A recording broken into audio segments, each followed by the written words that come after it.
Hello, love. Welcome to Transmission Tuesdays here on the Libran Key. Transmission messages of a cosmic or galactic nature for the highest and greatest good of Momma Gaia, of the ELSH collective, Empaths, Lightworkers, Starseeds and Healers, awakened and awakening souls, and for the ascension and expansion of consciousness here on Momma Gaia. Commander Ashtar, representing and coming in here to speak to us with regard to the Venusian principles and consciousness around ascension for this particular transmission message. He's indicating to me that this is going to be a series that we're going to be looking at ongoing, moving forward, with regard to bringing in very specifically a Venusian galactic consciousness perspective, principles, support, deeper understanding, attunement is what he's also showing me, and alignment with regard to understanding ascension. Because the Venusians know a lot about this. One of the first things that he has pointed me to is the energy of judgment in the tarot. And I'm talking about judgment here as an archetypal energy, as an overarching energy. Whatever deck you are looking at, it's not specific. For the sake of this particular message, I am working with Pamela's genius, the Rider-Waite-Smith. This is, because this deck he's saying is a deck that has permeated much of consciousness with regard to tarot here on Momma Gaia. We're going to start with this one first and look at two cards or keys specifically. And he's saying to me that there is a reason why we refer to the keys in the major arcana, because they are in fact keys. They are keys to consciousness. And I will be popping at the end of this just a message of soul support from the Starcodes Astro Oracle. Okay, so for this transmission, he simply wants me to channel or bring through the energies that we get from this Judgment card. We're going to talk a little bit about numerology as well, and also the Star card, because he is pointing me to Judgment being ruled, as we like to say, or simply connected to the energy of Pluto, to the energy of transformation. Now, this is a more obviously modern take, right? When we're talking about Pluto, Pluto's always been there, so to speak, but in terms of us being able to see it, there's great significance in that, is what he's showing me, because that is the energy of awakening. Now, we always, in modern astrology, generally speaking, we refer to Pluto as being one of the generational planets, right? It's important that we also understand that the discovery, okay, and I put that in quotation marks, meaning it's come into our sight, that we are able to see it through technology, which is significant here because it's connected to Aquarius and this age of Aquarius that's so, you know, we've speak about, and we have been speaking about for years now with regard to the new earth or new age. And again, he's referring to how we are understanding it here on earth. Okay. So, and generally speaking, so the fact that we are now able to see Pluto, and we've recognized Pluto as a planet, and we understand that there is something that has been out there that we have not seen until a certain time, is incredibly significant. the act of seeing. And he's connecting this to not just what you can see or look at with your physical eyes, but what you also perceive and see with your third eye, with the internal eye, is how he's showing it to me. And the significance of Aquarius is Pluto being in Aquarius now, connected again to this age of Aquarius. Now, Pluto is currently in retrograde. It went retrograde in May, on May the 2nd. And what he's showing me is that it's significant, the numbers here. So I don't know, did I write down the date here? No. And he's showing me, he wants me to focus on, what he wants me to focus on is the date that Pluto went retrograde, which was May the 2nd, and the number 2, and it goes direct on October 11th this year, which reduces again to 2, okay? It's connected to this Judgment card, is what he's showing to me. Because Judgment is the key 20 in tarot that reduces to a 2. But we also need to understand the significance of the 0 when it comes to 20. So essentially, he's showing me that the process of awakening and ascension is cyclical. And he wants to talk a little bit with regard to this in terms of the cycles of time and this talk of returning to a golden age, right?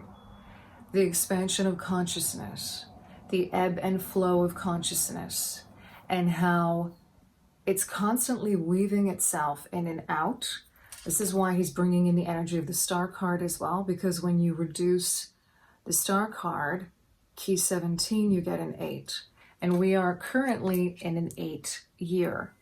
So these energies of ascension, it's interesting, he's just reminding me now. Also, I forgot to mention this at the beginning, I just got right into it. I'm working with the energies of Charoite. And he's specifically pointing me to the color purple, the purple ray. This is connected to the crown and the third eye. We often connect indigo to the third eye as well, is what he's saying. But these faculties are both working in tandem. And he's showing me the energy of this deep purple crown / indigo purple color at the third eye. Because again, he's pointing to our connection to our own inner seeing, our own internal eye, and being receptive to the energies of the divine through our crown chakra. And the other thing is that so further up, we've got our soul star chakra, and he's also showing me the significance of what we again understand as manifestation with regard to the reality that we are creating, the reality of ascension. This is a specific message now for Lightworkers, Starseeds, those who feel awakened and awakening souls who feel that they are here on a mission of assisting and supporting in the ascension of Momma Gaia, that this ascension is internal and then it reverberates into the external. And this is why our connection to the divine needs to be of utmost importance now. So now he's giving it to me. Now he's sort of explaining it to me a little bit more clearly. He's showing me that the Judgment card is this opening up and connection to the divine. So the imagery here of what has often been interpreted as Archangel Gabriel, right, is simply, and Archangel Gabriel is often looked at as a messenger, you know, very much about messages, receiving messages. Archangel Gabriel is also a call to action. Archangel Gabriel is also what he's showing me. He's showing me the Annunciation as an example of this, where Archangel Gabriel awakens within you the power that you have. That is a power not over, again, this is not a power connected to mundane. He's using the word mundane, 3D definitions of power over. This is a power that is pure, divine, directly connected to source. So what Archangel, and he's actually saying, for some of you watching who are connected to the angelic realm, who resonate with the angels, calling upon Archangel Gabriel is actually incredibly supportive at this time, especially for light workers. And he's using that word specifically because light workers are going to resonate, you know, with this specifically is what he's showing me. He really wants to kind of reiterate here the connection to light rays and energy and the angels, okay? And how this is something that, again, is in our collective consciousness, right? That we can spark when, for example, we see an image like this key 20 of Judgment in the tarot, where we are heeding a call or we are downloading information from the divine, downloading energies from source. The number 2, so the 2 and the 0 here are indicative of relational energy, our connection to the divine. This is divine feminine energy again. He's showing me the High Priestess as a reaffirming that as being the key 2 in tarot. But the 0 also representing the void, which is also inherently divinely feminine more than anything. It's interesting. He's saying that some people might actually feel that you can't really put whether it's feminine or masculine on the void, but the void, essentially how he's showing it to me, and this is how I'm understanding it, is like the soil where we have the seed for potential, and it is that from which we craft everything. It is that ultimate womb space. This is why there's such a rise, or we say divine feminine rising, right, at this time, because Archangel Gabriel has also been interpreted as being much more feminine in traditionally his energy, okay? There are depictions, and there's a whole bunch, right, of depictions collectively where Archangel Gabriel actually is a woman or is depicted more feminine, all right? Now, that is because of, let's not get stuck here on words, right? Let's not go down what's being usurped around that. But what he's showing me is this is a receptive quality. This is a receptive quality of being open to receiving the energies of the divine, okay? And a receptive quality of being open to creating a connection, hence the number 2 again, between our physical selves, here we are on earth, right, with the energies of the divine, which he's saying are everywhere and in everything, okay? So this goes back to, obviously, oneness, source, energy, unity, consciousness, and everything, again, being on a spectrum. The scales of balance, and he's showing me that now in the Justice card, which is the number 11, which again are the energies of 2, okay? So there's something about the number 2, and I laughed earlier because I was like, there's something about May, and he directed me to the fact that Pluto went retrograde May the 2nd, and then now it will, the number 2 is popping up as well.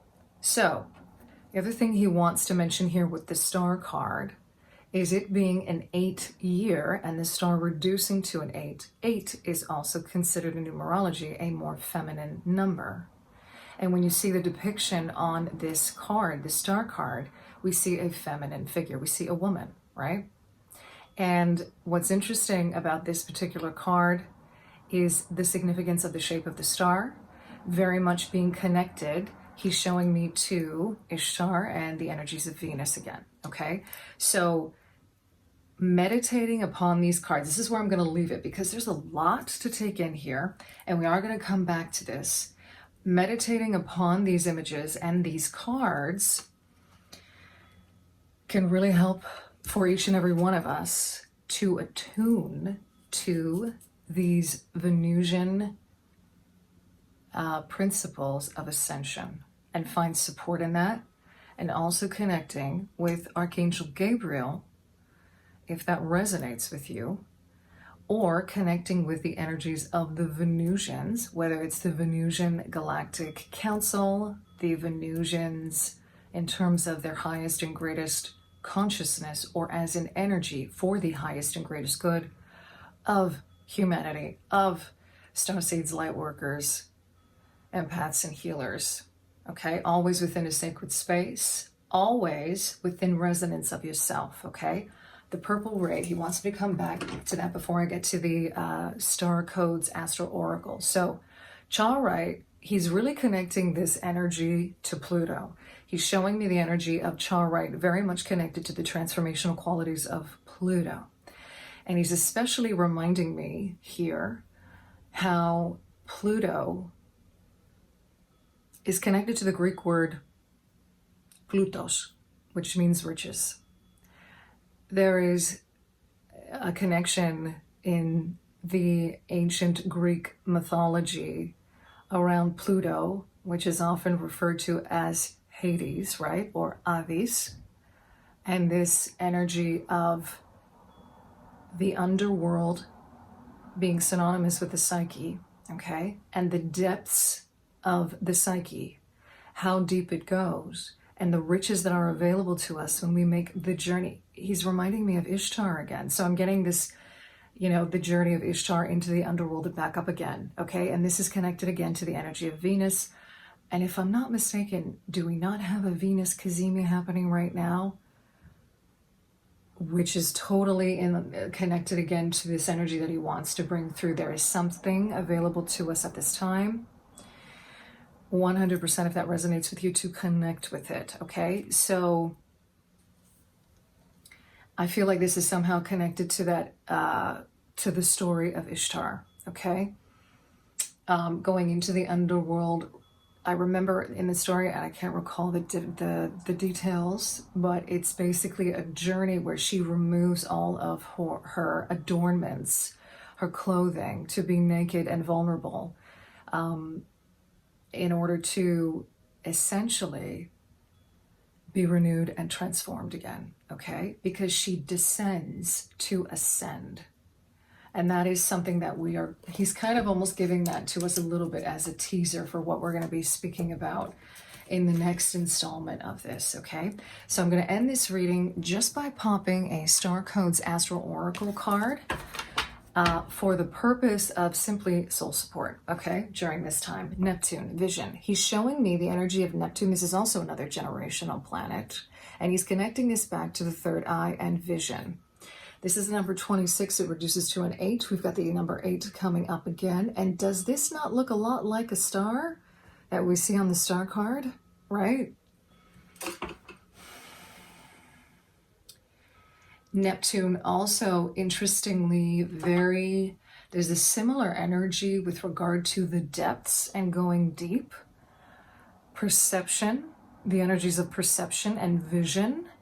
He's showing me the significance of being very, again, grounded when we do this. Feeling secure in our bodies. Knowing that when we've tended to our physical bodies and we feel good, when we feel taken care of in our physical body, nourished, grounded, we are more deeply able to access our intuition and our inner, internal sight, our vision, okay? 10th house, authority. This is the number 48, okay? This is interesting. He's giving a nod here to the Capricorn energy at some point, and I don't know when it's going to be, whether it's the end of summer, it's somewhere maybe like August, September there. Pluto will retrograde into Capricorn, all right? That's interesting. He's showing me, oh man, I'm seeing a lot of rainbow energy in this particular image here. He's showing me the cyclical nature of time again, okay? He's showing me, like I'm hearing rainbow warriors. The Hopi prophecy as I know it, this energy of change around authority, something shifting during that time. This could be as simple as, again, as within, so without. This could be an energy simply of each and every one of us individually in our lives, having our own sense of authority more clearly, being our own authorities when it comes to our own ascension, our own understanding of what it means to be free, our own understanding of liberty, our own authority, being our own authorities when it comes to what we know, what is best for us, okay? He's giving me the analogy, for example, of like, you know your body best, right? What works for you best, and yet somebody might be telling you, you need to be doing A, B, C, but you know what works for your body best, and being attuned to that. But this could also be at a much broader, more collective level, the energies of shifts in authority, okay? 7th house, relationships, Libran energy coming through here. He's pointing me to the Justice card again. 45, the number of this card, that reduces to a 9. Cycles ending, new ones beginning with regard to relationship. He's reminding me of a reading that we had done with regard to being in right relationship with ourselves. I do not remember what reading that was. He's saying, but the essence of what we're saying here is seeing as everything as being connected, because everything is connected. That doesn't mean we don't have healthy boundaries. That doesn't mean that we do not maintain our own safe spaces. Like he's showing me protective shields. He's showing me like energy bubbles. I'm seeing the importance of having sacred space. I'm seeing the importance of having the right kind of aligned relationships in your life in every respect. This is not just people, although that's a big part of it. It's your relationship to the food you eat. It's the relationship to nature. It's the relationship you have to the divine. It's the relationship you have with your guides, your team, all of it. He's even showing me our organs, our energy, the body again. There's something significant in that with regard to bodies coming together, like sharing energy, being very mindful of how you share your energy with others, becoming masters of our energy, transmuters of our energy, of energies that we want to transmute, okay? And this is interesting because descendant is also connected to the 7th house. So we've got double that energy coming through here. And this is a 10. So there's a progression here from 9 to 10 of closing out. Yeah, he's reiterating now, closing out cycles. Okay, he's pointing me to the planetary parade that we just had on June 3rd. Invitation is the caption here for descendant. So he's showing me, I'm seeing a setting sun. It's connected to the descendant here. But remember that the sun is cyclical. We are cyclical. We see it. This is so interesting. Wow. He's showing me perspectives here. We see the sun as rising and setting, rising and falling every day. That's our perspective. He's pointing me to perspectives here on Earth versus broader perspectives that perhaps we need to look at and adapt at this juncture. Remember that these messages are always timely yet timeless. So whenever you find them, this is applicable to you.